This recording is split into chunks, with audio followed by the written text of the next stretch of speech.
नमस्कार, मैं हूं आपके साथ रोमिता तिवारी। 4 बज गए हैं और हाजिर हूं आज की बड़ी खबरों के साथ। यूपी में क्यों एक मंत्री के घर पर भीड़ ने हमला बोल दिया? हमला करने वाले ये लोग कौन हैं? यूपी के किन शहरों में योगी के मंत्री के खिलाफ आज प्रदर्शन हो रहा है?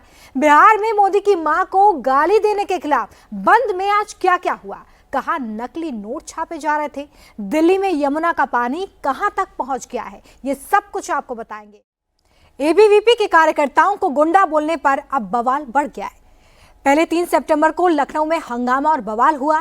एक मंत्री के घर के ऊपर पथराव किया गया, लेकिन आज सुबह से ही पूरे यूपी में एबीवीपी के कार्यकर्ता सड़क पर उतर गए हैं। मंत्री ओपी राजभर के खिलाफ एबीवीपी की तरफ से प्रदर्शन किया गया है। पूरे यूपी में ओपी राजभर के खिलाफ प्रदर्शन देखने को मिला। लखनऊ, कानपुर, बलिया में बवाल और हंगामे की तस्वीरें सामने आई। लखनऊ में राजभर के बंगले पर पथराव किया गया। एबीवीपी के कार्यकर्ताओं को गुंडा बोलने पर अब ये बवाल लगातार बढ़ता चला जा रहा है। लखनऊ यूनिवर्सिटी के गेट पर ओपी राजभर का पुतला फूंका गया। मुर्दाबाद मुर्दाबाद विरोध प्रदर्शन हो रहा है। सरकार के मंत्री और सहयोगी दल के नेता ओम प्रकाश राजभर के घर रात में प्रदर्शन हुआ है। अगर सुबह सुबह बात किया जाए तो लखनऊ विश्वविद्यालय पर एबीवीपी का प्रदर्शन हो चुका है और हम इस समय गांधी प्रतिमा G2 पर मौजूद हैं हजरतगंज में, जहां आप देख सकते हैं कि बड़ी संख्या में जो एबीवीपी के कार्यकर्ता हैं, अखिल भारतीय विद्यार्थी परिषद के कार्यकर्ता हैं, वो फिलहाल यहाँ पर नारेबाजी कर रहे हैं। कानपुर में पुलिस से भिड़े एबीवीपी के कार्यकर्ता।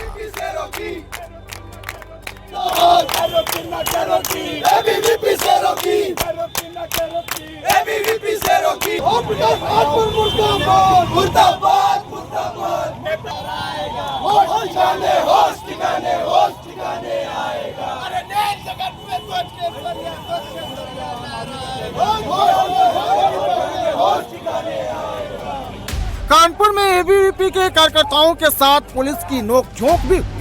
एबीवीपी के कार्यकर्ता ओपी राजभर का पुतला फूंकना चाहते थे, लेकिन पुलिस ने रोक दिया।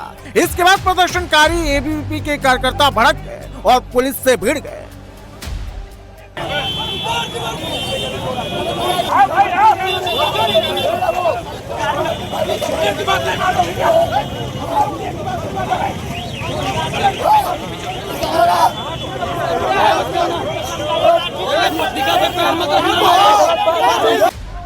बलिया में भी एबीवीपी के कार्यकर्ताओं का बवाल हंगामा हुआ है।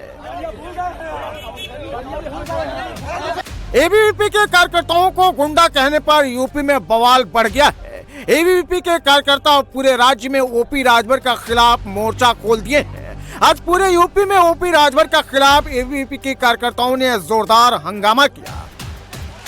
इससे पहले 3 सितंबर को लखनऊ में एबीवीपी के कार्यकर्ताओं ने जोरदार बवाल हंगामा किया था। आधी रात को लखनऊ की सड़कों पर हंगामा, नारेबाजी।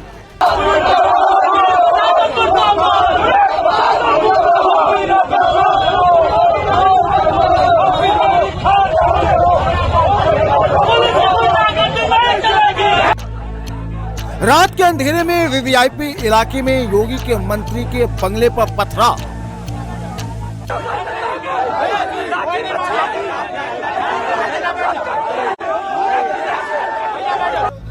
आधी रात को गुस्साई भीड़ ने योगी सरकार के मंत्री का फूंका पुतला।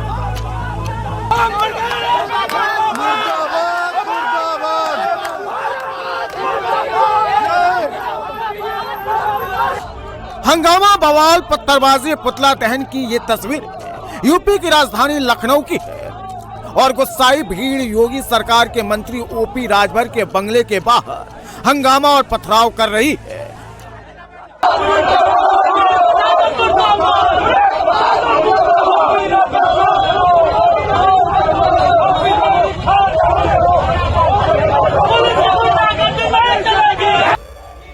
ओपी राजभर के सरकारी आवास के बाहर हंगामा करने वाले ये सभी छात्र हैं। सभी प्रदर्शनकारी छात्र संगठन एबीवीपी के कार्यकर्ता हैं, जिन्होंने राजभर के सरकारी बंगले पर धावा बोल दिया।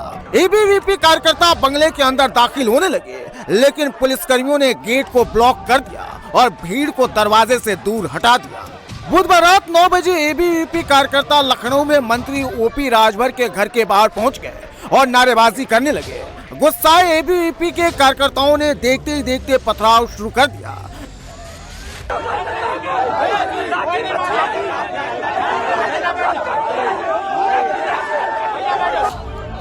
वीवीआईपी इलाके में हंगामे की सूचना पर आनन फानन में पुलिस पहुंची। पुलिस और प्रदर्शनकारियों के बीच धक्का मुक्की भी हुई, कई बार तीखी नोक झोंक भी हुई। अब इस प्रदर्शनकारी को देख लीजिए, फुटपाथ से पत्थर उठा रहा होता है, तभी एक पुलिस वाला वहां पहुंच जाता है और इसे पकड़ लेता है। ये पथराव के लिए भीड़ की तरफ जाने की कोशिश कर रहा है, लेकिन पुलिस वाला इसे छोड़ नहीं रहा है। नारेबाजी हंगामे के बाद एबीवीपी कार्यकर्ताओं ने राजभर का पुतला भी फूंका।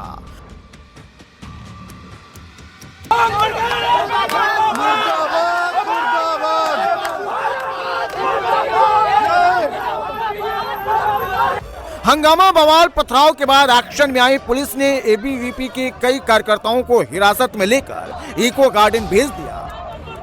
लखनऊ में मंत्री ओपी राजभर के बंगले के बाहर हंगामे पर उनके बेटे अरुण राजभर ने नाराजगी जताई है। उत्तर प्रदेश में कानून का राज स्थापित है और कानून किसी को हाथ में लेने का हक नहीं है और कानून जो हाथ में लेगा पुलिस उसके खिलाफ कार्रवाई करेगी और पुलिस ऐसे लोगों को सबक सिखाने का काम करेगी। यहाँ किसी को छूट नहीं है कि किसी के दरवाजे पर जा करके आप लाठी डंडा चलाइए, किसी के दरवाजे पर जा करके पत्थरबाजी करिए और किसी को जा करके अति पिछड़े वर्ग के नेता के घर के सामने जा करके उसको नीच कहिए, उसको गाली गलौज करिए, उसके साथ भर्तता करने की कोशिश करिए। मैं मान एबीवीपी छात्रों का यह गुस्सा मंत्री ओपी राजभर के उस बयान के बाद भड़का, जिसमें मंत्री ने एबीवीपी के कार्यकर्ताओं को गुंडा कहा था। छात्रों की मांग है कि ओपी राजभर अपने बयान पर माफी मांगे। दरअसल इससे पहले यूपी के बाराबंकी में श्री राम स्वरूप मेमोरियल यूनिवर्सिटी में 1 सितंबर को पुलिस और छात्रों के बीच झड़प हुई। इस झड़प में कई छात्र घायल भी हुए थे। इस झड़प के बाद ही ओपी राजभर ने एबीवीपी के कार्यकर्ताओं को गुंडा कहा था। इसी के विरोध में एबीवीपी के छात्रों ने 3 सितंबर की रात को राजभर के घर का घेराव किया था। बिहार विधानसभा चुनाव में अभी वक्त है, लेकिन महागठबंधन को अभी से एक गाली भारी पड़ने लगी है। महागठबंधन के मंच से पीएम मोदी की मां को गाली देने को एनडीए ने मां के अपमान से जोड़ दिया है। एनडीए के बिहार बंद में शहर शहर प्रदर्शन हुआ, जिसमें बीजेपी वर्कर्स के साथ साथ जनता भी सड़कों पर उतरी। पटना से लेकर जहानाबाद तक प्रोटेस्ट की डिटेल रिपोर्ट हम आपके सामने रख रहे हैं।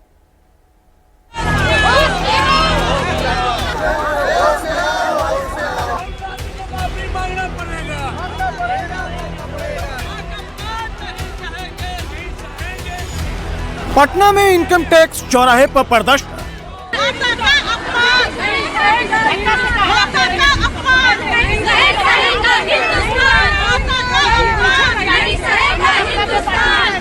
मां के अपमान पर बिहार में सड़क पर संग्राम।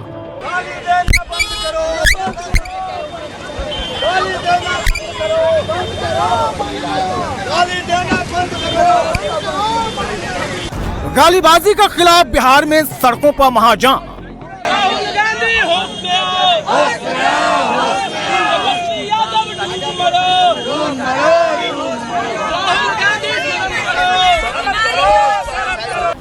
दानापुर में टायर जलाकर सड़क पर प्रदर्शन।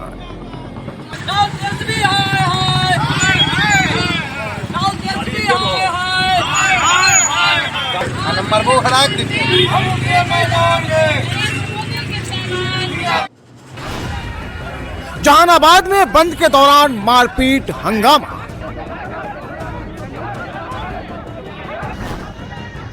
पीएम मोदी की मां को गाली देने के खिलाफ आज पूरा बिहार सुबह 7 बजे से दोपहर 12 बजे तक बंद रहा।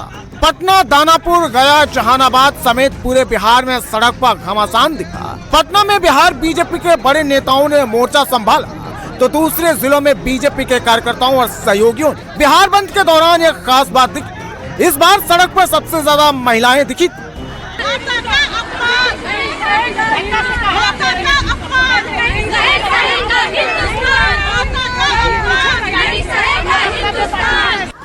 बिहार बंद का सबसे ज्यादा असर पटना में दिखा। सुबह 7 बजे से 12 बजे तक पूरा पटना ठप हो गया था। हालांकि इस दौरान इमरजेंसी ड्यूटी पर लगी गाड़ियों के साथ स्कूल और कॉलेज जा रही गाड़ियों को नहीं रोका गया।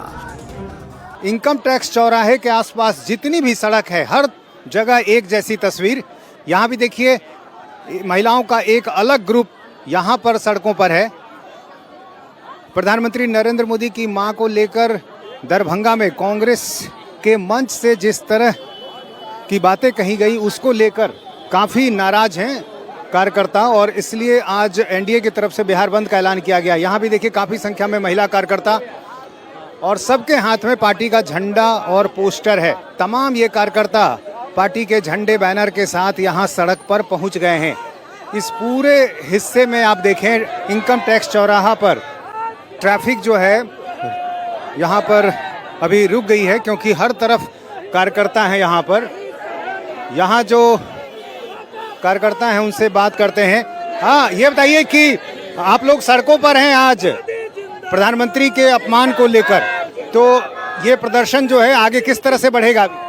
बिल्कुल बढ़ेगा। जब तक राहुल गांधी और तेजस्वी यादव सार्वजनिक तौर पर आकर माफी नहीं मांग लेते हैं, हम उन्हें कदापि माफ नहीं करेंगे। ये सिर्फ माननीय प्रधानमंत्री जी की मां को गाली नहीं दी गई है, भारत की सभी माओं को गाली दी गई है। देखिए, चुनाव अलग चीज है और नारी का सम्मान अलग चीज है, एक माता का अपमान अलग चीज है। आप ये देख रहे हैं कि हम लोग जो सभी बहनें आज सड़क पर उतरे हैं, माँ देश के प्रधानमंत्री लोकप्रिय यशस्वी उनके माँ को, जिनका राजनीति से कोई लेना देना नहीं है, कोई वास्ता नहीं है। प्रधानमंत्री मोदी की मां को गाली कांग्रेस के मंच से दी गई। निशाने पर राहुल गांधी और तेजस्वी यादव रहे। घर से हमारी मातृशक्ति सड़कों पे है, क्योंकि ये गाली हर माँ का है, हर बहन को दिया, हर बेटी को दिया।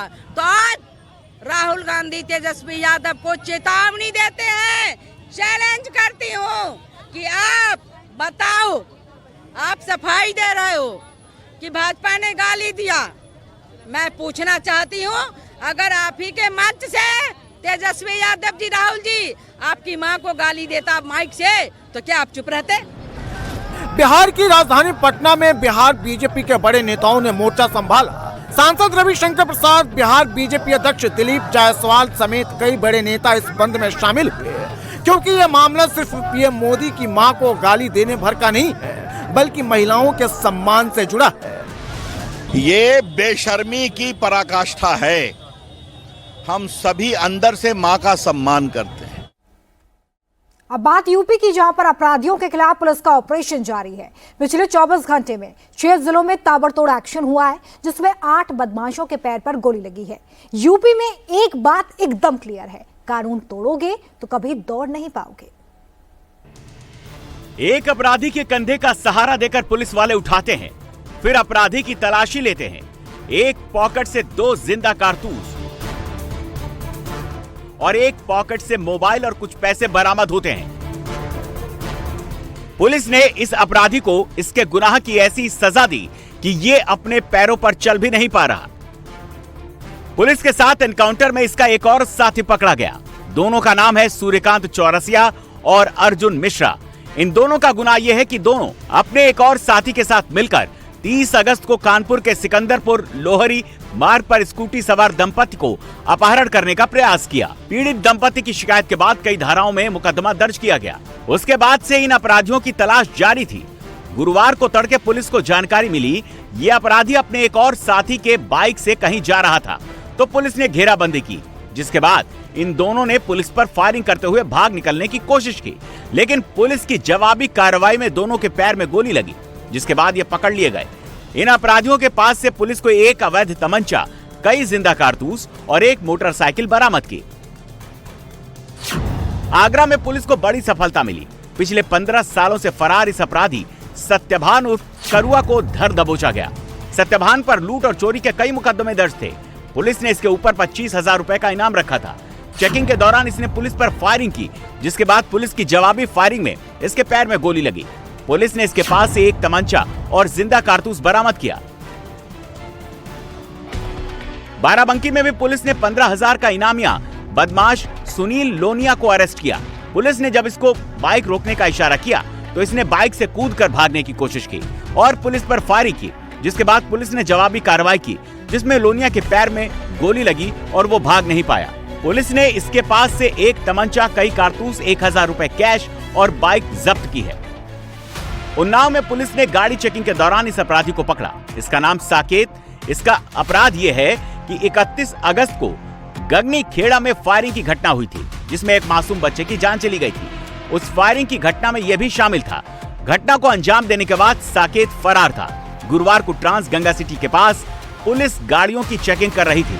इसी दौरान पुलिस ने साकेत को रोकने का इशारा किया, लेकिन इसने फायरिंग कर दी और भागने की कोशिश की, जिसके बाद पुलिस ने पीछा किया। पुलिस की फायरिंग में इसके पैर में गोली लगी। इसके बाद पुलिस ने इसे धर दबोचा। साकेत के पास से पुलिस ने एक तमंचा और कई कारतूस बरामद किए हैं। कासगंज में पुलिस ने 12 घंटे के भीतर इन दोनों बदमाशों को धर दबोचा। पैसे के लेन देन में इन दोनों ने नवाबगंज नगरिया में एक युवक की चाकू मारकर हत्या कर दी थी और एक युवक को घायल कर दिया था, जिसके बाद से पुलिस इन आरोपियों को पकड़ने में जुटी थी। पुलिस ने इनके पास से 2 तमंचे और कई कारतूस बरामद किए। गाजियाबाद की भोजपुर पुलिस की कार्रवाई में 25,000 रुपए का इनामिया बदमाश देवेंद्र पकड़ा गया। पुलिस के मुताबिक ये लूट की घटना में शामिल था। पुलिस ने चेकिंग के दौरान इनको रोका तो बाइक तेजी से भगाने की कोशिश करने लगे। फिसलन होने की वजह से बाइक गिर गई, जिसके बाद इसने भागते हुए पुलिस पर फायरिंग की। पुलिस की जवाबी फायरिंग में इसके पैर में गोली लगी, जिसकी वजह से ये भागने में नाकाम हो गया। पुलिस ने इसके पास से एक तमंचा, कई कारतूस, लूटे गए 6500 रुपए और एक बाइक बरामद की है। गुजरात के बनासकांठा के घर में जब क्राइम ब्रांच ने रेड मारी तो घर के तहखाने में जो मिला वो देखकर पुलिस भी दंग रह गई। लाखों रुपए के नोटों के बंडल भरे मिले, लेकिन जब नोटों की जांच की गई तो बड़ा खुलासा हुआ। क्या है ये खुलासा, देखिए इस रिपोर्ट में। टेबल पर 500 के नोटों की गड्डियां, जमीन पर बिखरे 500 के नोट, सोफे पर नोटों के बंडल, हर तरफ 500 के नोटों की लाइन लगी है। इस छोटे से कमरे में चारों ओर नोट ही नोट दिखाई दे रहे हैं। टेबल, सोफा, जमीन, जहां नजर जाएगी वहां पर नोट ही नोट है। ये तस्वीरें देखकर आपको लग रहा होगा कि ये किसी के घर में रेड पड़ने का नजारा है, जहां छापे में ब्लैक मनी निकल आई है, लेकिन ऐसा नहीं है। ये सारे के सारे नोट नकली हैं। इनकी छपाई घर में की जा रही है। गुजरात के बनासकांठा लोकल क्राइम ब्रांच ने फेक नोट बनाने वाले रैकेट का भंडाफोड़ किया है। क्राइम ब्रांच को खबर मिली कि महादेविया गांव में खेत में बने एक मकान में नकली नोट बनाने की फैक्ट्री चल रही है और पुलिस जब छापा मारने पहुंची तो नजारा देखकर दंग रह गई। मकान के एक छोटे से तहखाने में फेक करेंसी छापने का पूरा सिस्टम बना हुआ था।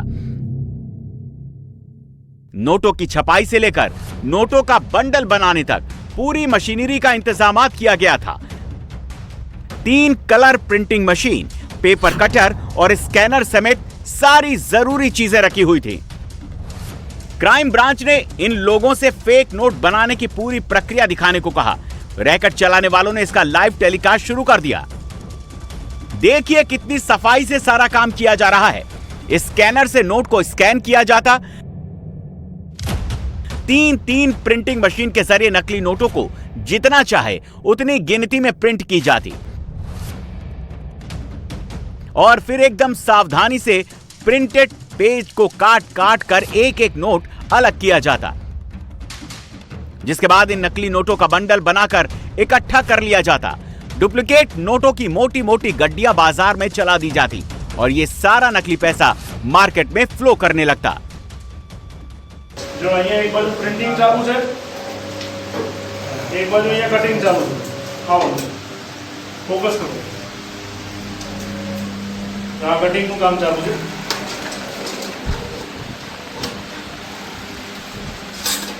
આ નોટો બધી આ કટિંગ કરીને તૈયાર કરી છે, ડુપ્લિકેટ નોટ, અને અહીંયા એક બાજુ પ્રિન્ટિંગ ચાલુ છે અને આટલી બધી નોટો જો તૈયાર ઓલરેડી કરી દીધી છે। इस गोरख धंधा में पुलिस ने लाखों रुपए की कीमत वाले नकली नोट जब्त किए। इतने सारे नोट देखकर पुलिस हक्की बक्की रह गई। पुलिस वाले खुद बैठकर नोट गिनने लगे और छापे में 500 के 7,684 नकली नोट मिले, जिनकी कीमत 40 लाख रुपए है। इस तहखाने से 2 लोगों को हिरासत में लिया गया, लेकिन मुख्य आरोपी रायमल बंद सिंह दरबार फरार है। बताया जा रहा है कि जिस मकान में काले कारोबार की फैक्ट्री चलाई जा रही थी, वो मकान इसी का है। अब पुलिस आगे की जांच में जुटी है। दिल्ली पर यमुना की मार पड़ रही है। वाटर लेवल 207 मीटर के पार चला गया है। हालात 2023 वाले फिर से बन रहे हैं। यमुना के विकराल रूप लेते ही कई निचले इलाके जो हैं वो डूबने लगे हैं। यमुना का पानी दिल्ली के अंदर घुस रहा है। यमुना बैंक मेट्रो स्टेशन तक पानी पहुंच चुका है। मयूर विहार, यमुना बाजार, रिंग रोड, दिल्ली सचिवालय, लाल किला तक पानी आ चुका है। हालात अब अगर ऐसे ही रहे और यमुना का जल स्तर घटना शुरू नहीं हुआ तो पानी दिल्ली के वीवीआईपी इलाकों तक भी पहुंच जाएगा।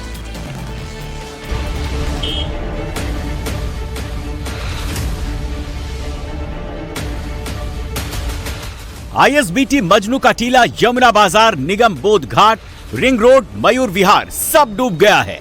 सैलाब के प्रहार की ये तस्वीरें दिल्ली की है। देश की राजधानी दिल्ली को यमुना डुबोने लगी है।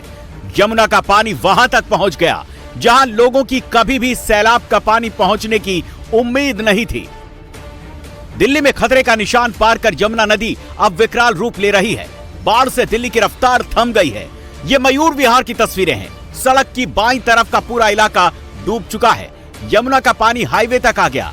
हाईवे किनारे बने बाढ़ राहत कैंप भी डूब गए। ये दिल्ली का सबसे व्यस्त रिंग रोड है, लेकिन अब रिंग रोड पर भी यमुना का पानी उतर आया है। लगातार पानी भरने के चलते कई इलाकों में रिंग रोड डूब गया है।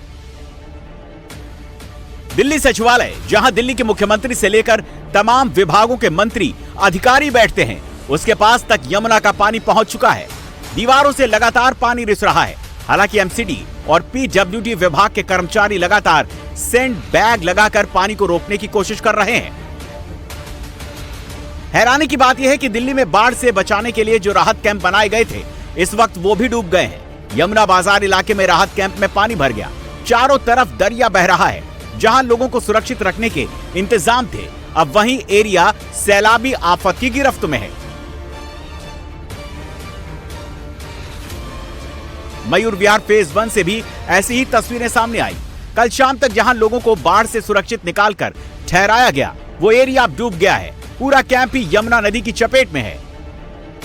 दिल्ली में बाढ़ आने से पहले ही सरकार ने राहत शिविर बना दिए थे। लोगों को ये आश्वासन दिया गया था कि अगर यमुना में पानी आया तो निचले स्थानों से उन्हें उनके घरों से हटा के रिलीफ कैंप में शिफ्ट किया जाएगा। लोगों को रिलीफ कैंप में शिफ्ट भी किया गया, मगर सरकार की पुअर प्लानिंग देखिए कि अब राहत शिविर तक पानी पहुंच चुका है।